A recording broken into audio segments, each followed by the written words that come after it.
Friends, अब हम इस प्रॉब्लम को सॉल्व करेंगे। इंश्योरेंस की ये प्रॉब्लम है और इंश्योरेंस में हमें रेवेन्यू अकाउंट्स बनाना है। तो पढ़ते हैं एक बार। Prepare revenue account of messrs Ishan insurance company engaged in marine insurance business. Marine में है तो जो हमारी रिजर्व फॉर अनएक्सपायर्ड रिस्क रहेगी वो 100% रहेगी। ठीक है, चलिए शुरू करते हैं। ये डिटेल दे रखी है, ये डायरेक्ट बिजनेस से रिलेटेड है और ये दूसरी तरफ हमें री इंश्योरेंस से रिलेटेड है। तो मैंने कंसेप्चुअली बताया था कि री इंश्योरेंस प्रीमियम हमें एक्सेप्ट करने पे मिलता है और सीड करने पे हमें देना पड़ता है। क्लेम में एक्सेप्ट करने पे हमें क्लेम पे करना पड़ता है और सीड करने पे हमें क्लेम मिलता है। ठीक है जी, चलिए तो शुरू करते हैं और फिर इसको आगे बढ़ाते हैं। हमें बनाना है तो हम लिखेंगे फॉर्म बी आर ए। ठीक है, फॉर्म बी आर ए। फिर नेम ऑफ इंश्योरेंस कंपनी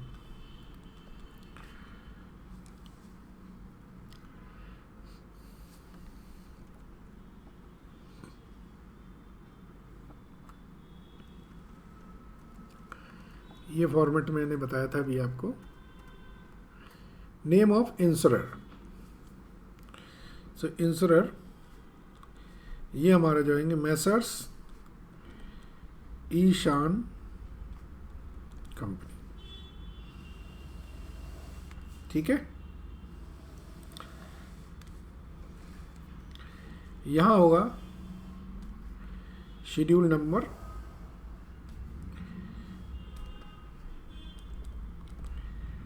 और यहां पर होगी अमाउंट। ठीक है जी, अब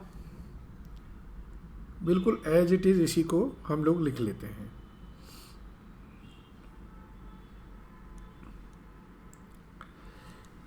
सबसे पहले नंबर 1 पे आएगा premium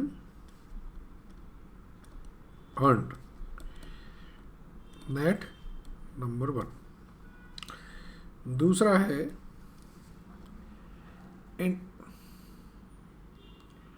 profit on sale of investment others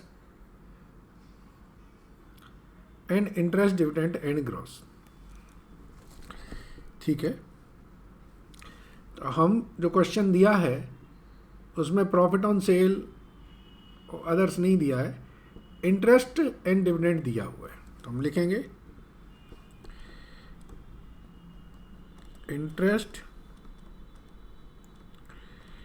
dividend and rent.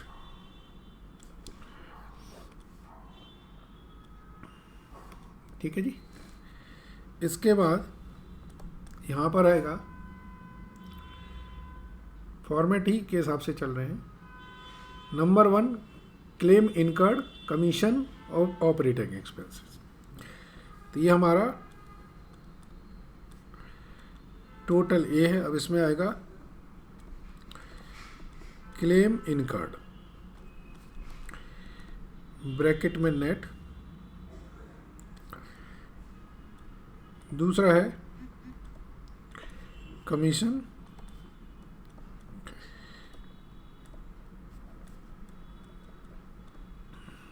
Operating expenses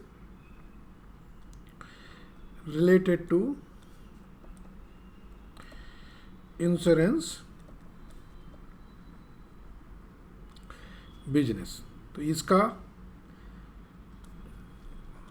2 number work schedule, 3 number और 4 नंबर। ठीक है जी, तो इसका टोटल हो जाएगा टोटल बी। फिर ऑपरेटिंग प्रॉफिट आ जाएगा from marine insurance A minus B. ठीक है जी, ए माइनस बी।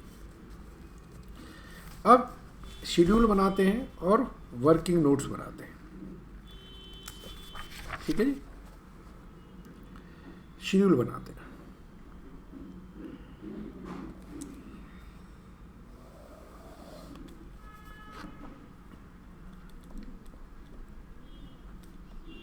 शेड्यूल 1 है हमारा प्रीमियम अर्न्ड नेट। ठीक है जी,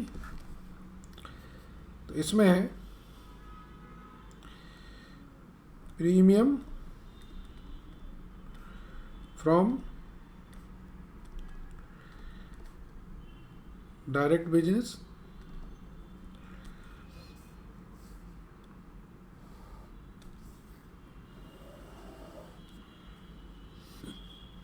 add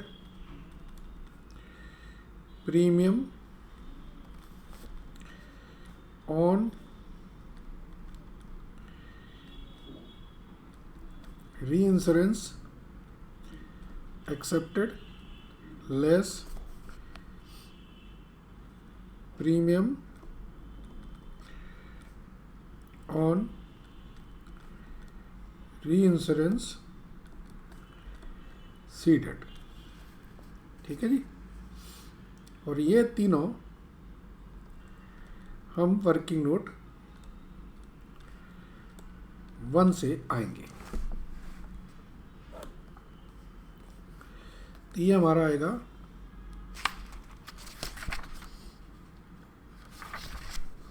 total premium earn.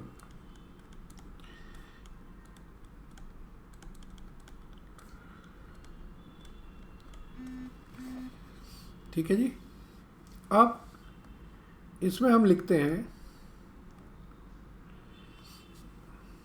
Schedule 1 में मैं दिखाता हूँ आपको। इसके बाद है adjustment for change in reserve for unexpired risk. यहां पर लिखेंगे adjustment for change in reserve for unexpired risk. तो ये जो आएगा that will be net premium earn.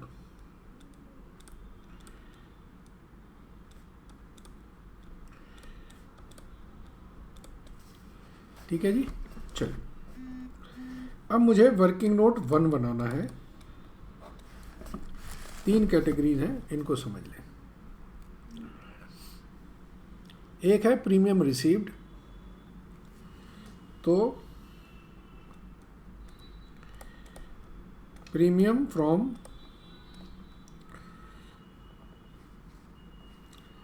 तीनों यहां लिख देते हैं। एक है डायरेक्ट बिजनेस,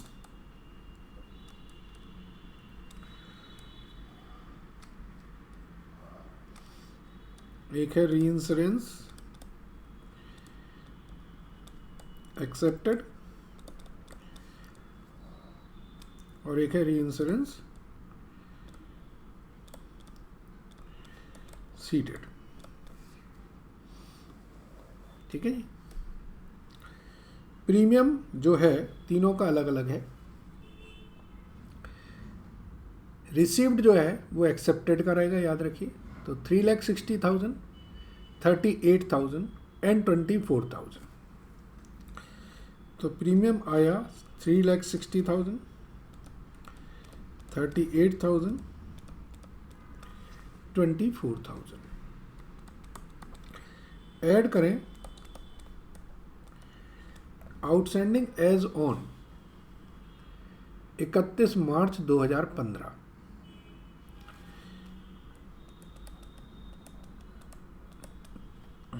इसका है 16,000, इसका है 1,800,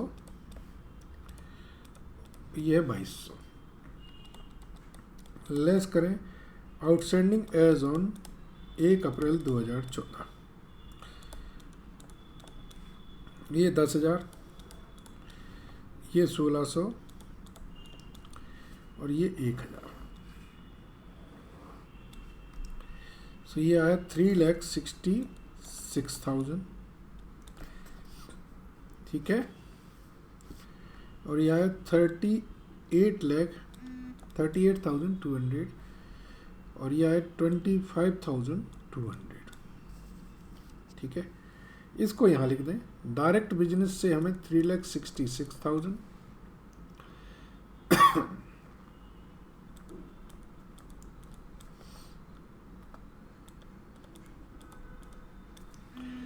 तो ये आया 3,79,000, ठीक है जी। क्लियर है ना। अब हम बात करते हैं रिजर्व फॉर अनएक्सपायर्ड रिस्क की। नीचे थोड़ा सा बढ़ें, क्या लिखा है? Balance of fund as on 1 April है हमारा 7,65,000 इंक्लूडिंग एडिशनल रिजर्व 33,000 और reserve additional reserve to be created 5% of the net premium, ठीक है ना। यस। सो अब हम देखेंगे वर्किंग नोट 2 बनाएंगे। Reserve for unexpired risk on 1 अप्रैल 2014 है हमारी 7,65,000 की। Reserve for unexpired risk on 31 मार्च 2015 को हमें जो रखनी है वो है 100%, यानी कि 3,79,000 प्लस एडिशनल रिजर्व।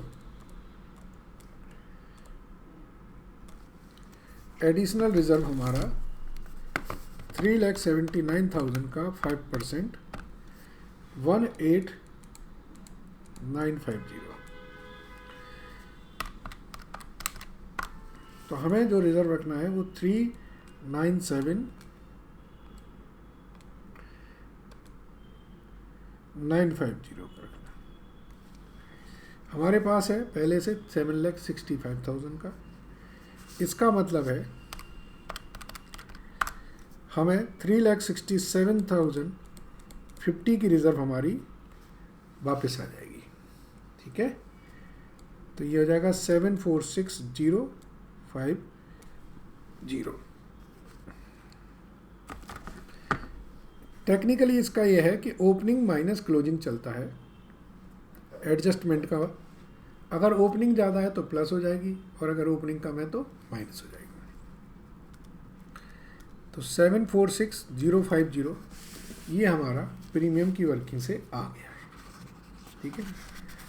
ऐसे ही अब हम अगले पेज पर क्लेम की वर्किंग बना रहे हैं। आई होप आपको इसी तरीके से क्लेम भी समझ में आएगा। चलिए, सो नाउ वर्किंग नोट 2 या शेड्यूल 2। शेड्यूल 2 है हमारा क्लेम का।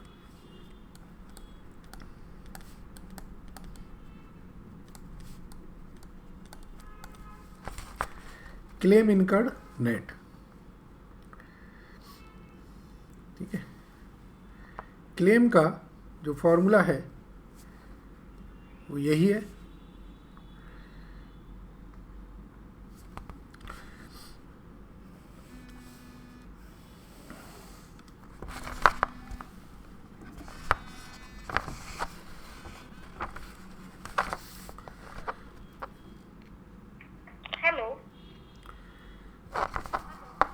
हेलो,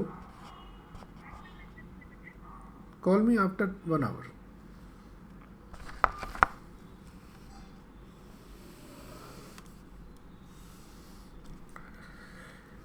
ठीक है।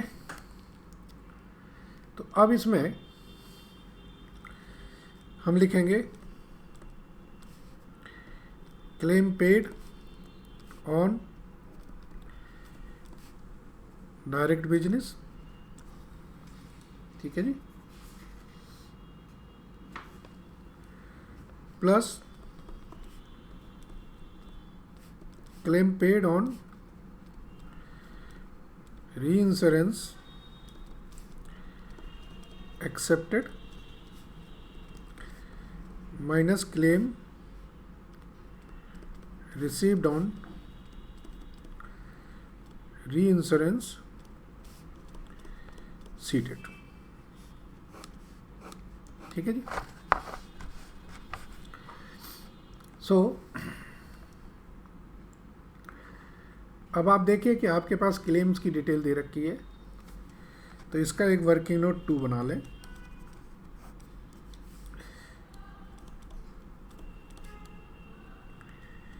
एक डायरेक्ट बिजनेस, री इंश्योरेंस एक्सेप्टेड, और ये री insurance seated. Claim outstanding as on 31st March 2015, outstanding as on 1st April 2014। ठीक है, यस। सो क्लेम अमाउंट है हमारी 1,54,000।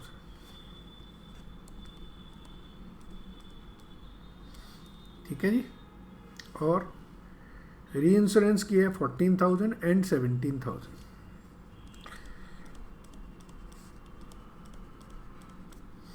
चलिए अब आउटस्टैंडिंग की वर्किंग कर लें।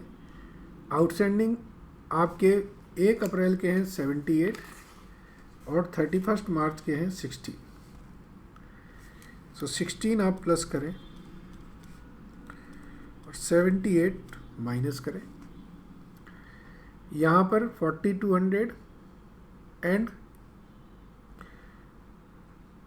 1500,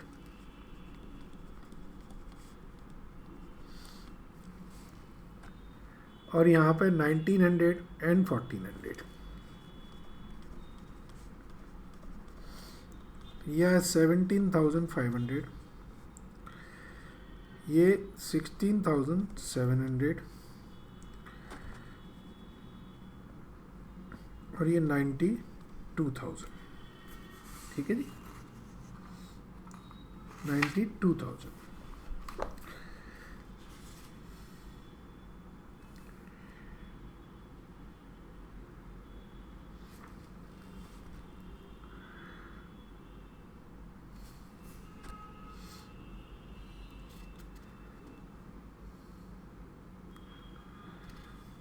अब नीचे आप देखें, नीचे इन्होंने लिखा हुआ है कि लीगल एक्सपेंसेस आपके हैं कितने हैं, 2,000 रुपये।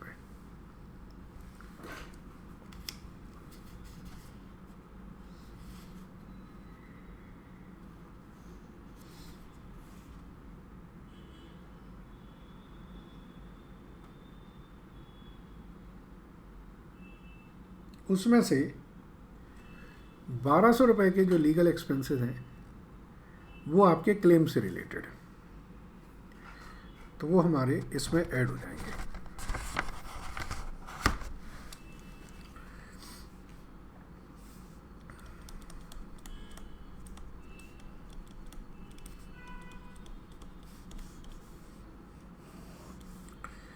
So 93,200। ठीक है जी।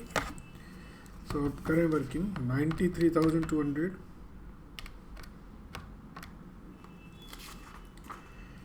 सो दिस अमाउंट केम टू, कर लें 93,200, 16,000, 17,500, 92,400। हमने आउटस्टैंडिंग के जो भी एडजस्टमेंट है वो इकट्ठे कर दिए, तो ये इस पेज पे आ जाएंगे 92,400। अब हमें कमीशन का अकाउंट बनाना है। ठीक है जी। चलिए, तो ऐसे ही शेड्यूल 3 बनेगा हमारा कमीशन का।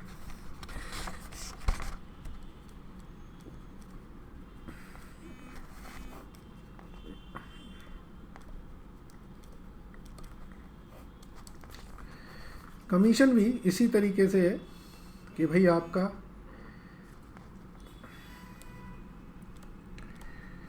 कमीशन ऑन डायरेक्ट बिजनेस कितना है,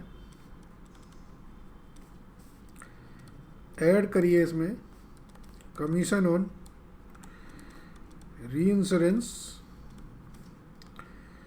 एक्सेप्टेड और लेस करिए कमीशन ऑन री इंश्योरेंस सीडेड। ठीक है जी।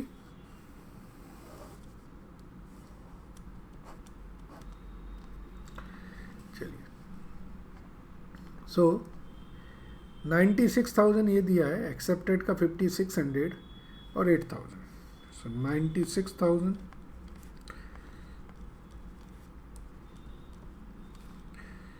तो 93,600 ये हमारा टोटल जो कमीशन के शेड्यूल से आया है। चलिए, तो ये हमारा 93,600 हो गया। अब हमारा चौथा शेड्यूल है, वो शेड्यूल बनेगा हमारा ऑपरेटिंग एक्सपेंसेस का।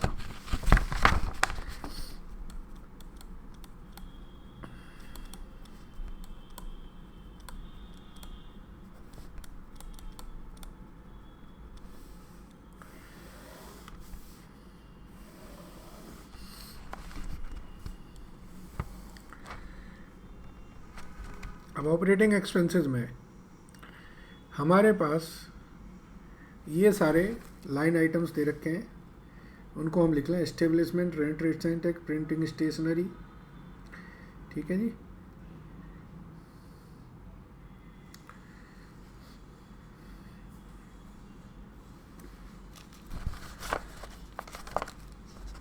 चलिए, आप कंफ्यूज हो रहे हो तो यहाँ पे ऑपरेटिंग एक्सपेंसेस का यहाँ पर इन्होंने दिए हैं ये।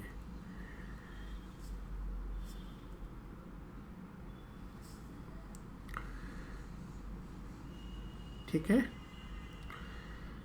सो एस्टेब्लिशमेंट एक्सपेंसेस देखें,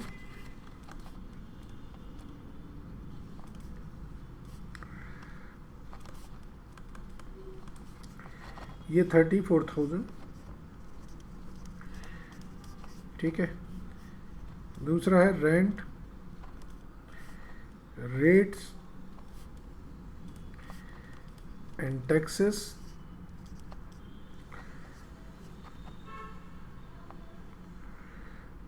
ये सॉरी 30,000 है और ये 14,000 है। चलिए दोबारा लिख देते हैं।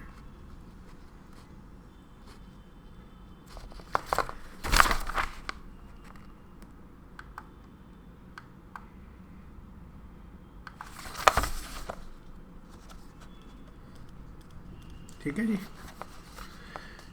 तीसरा लाइन आइटम पढ़ें क्या है, प्रिंटिंग स्टेशनरी। ठीक है।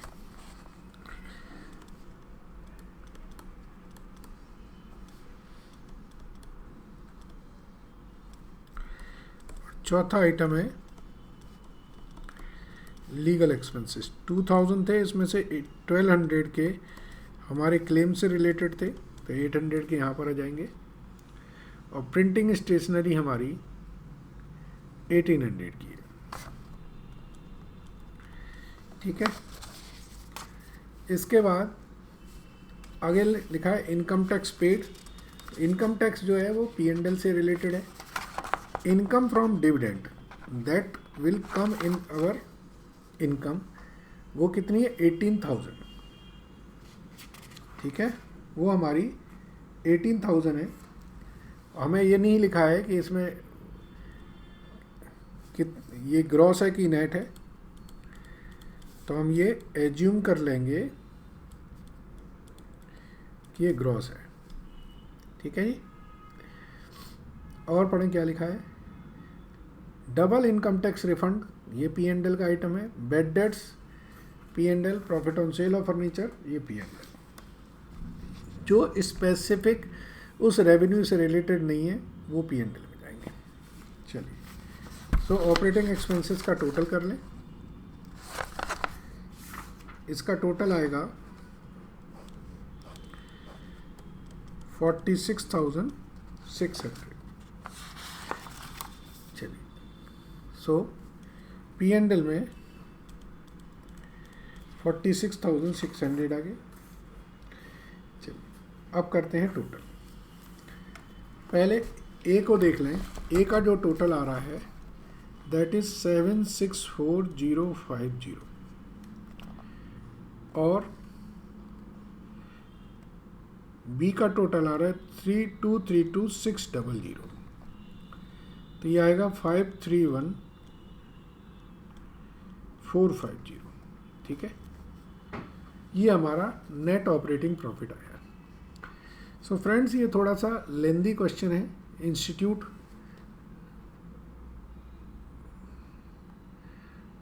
इसी तरीके के क्वेश्चन पूछते हैं और अगर आपने इसको थोड़ी सी प्रैक्टिस की तो ये बहुत इजीली हो जाएगा। ठीक है, मैं इसमें रिकमेंड करूँगा इंस्टीट्यूट के फॉर्मेट को ना देखें, जिस तरीके से हम लोग करा रहे हैं वैसे करें। ठीक है, चलिए, थैंक यू वेरी मच।